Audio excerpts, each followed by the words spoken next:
Weigh and grind 28 grams of freshly roasted coffee on a fine setting.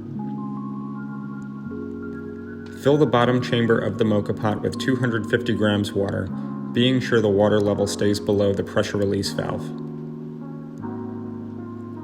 Place the filter funnel into the bottom chamber and fill with freshly ground coffee, ensuring the coffee is distributed evenly in a flat bed.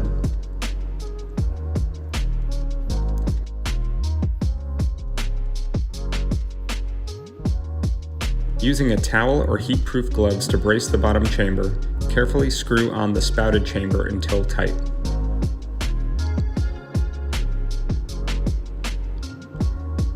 Place the brewer on your heat source, begin heating on a medium to medium-low setting, and start your timer. If using a gas stove or other open flame, make sure that the plastic handle isn't too exposed to the flame. Remove from heat when the brewer begins emitting steam. This indicates that all the water has been boiled through. This should take about 4 minutes. Decant into a carafe or pour directly into your mug and enjoy.